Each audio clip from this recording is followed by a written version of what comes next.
Having a hard time about animal behavior. Here we are. It's the walkthrough video for Wednesday. It's November 19th and try to week 3.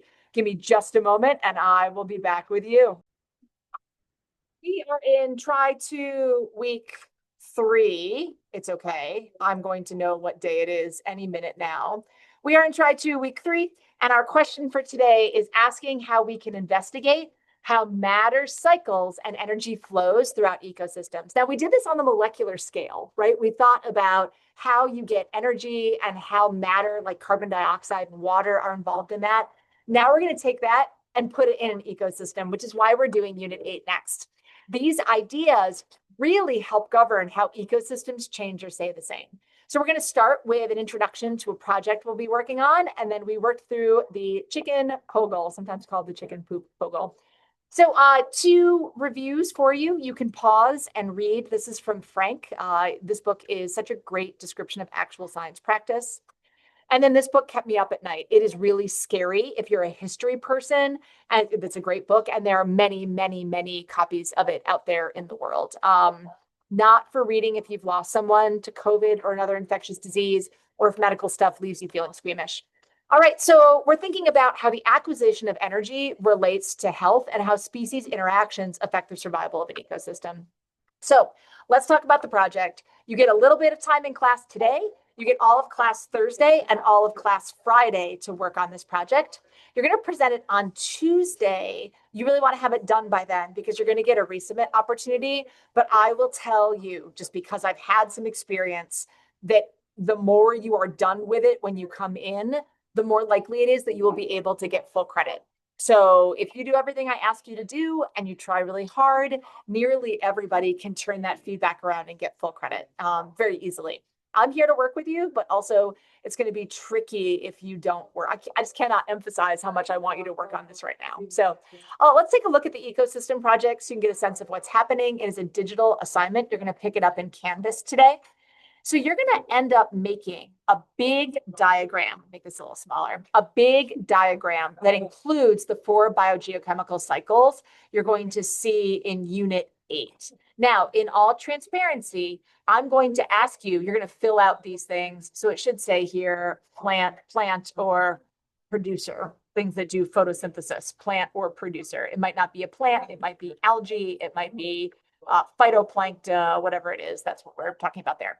All right, and then here, just as a flow chart, you just need to name those things, but you're just gonna, every place there's yellow, you're gonna take care of it. Now, there are some notes, and I'm giving you the Unit 8 curriculum map today. The notes have really changed. So I can tell you it's currently 1:30 on the 19th. I am done with responses to the environment. There's only 1 video, and I've processed those. I'm currently in the process of 8.2. I'm hoping to have these ready for you by tomorrow. So this is the homework that you do kind of outside of class before this assignment is due on Tuesday. Do I really think you need to do it first? Probably not, but you're going to want to do it at some point because there are several videos and they have some important ideas. So the other thing we worked through today is an assignment to help us think about, this is not the right link, an assignment to help us think about what the, see if I can find it, what it looks like when animals are eating things and what the results of those are. So I'm going to go ahead and give you credit for this assignment, even if you were not here. But I did want to tell you that this assignment has, oh, it's so frustrating. It's so frustrating. I just opened that. I'm looking for something else. Ask me about how things are going today. This one. Ask me. All right, here we go. So right, this has some assumptions, like all of the chicken is edible and that we're not accounting for water, but still important. This food goes into you. Some stuff comes out.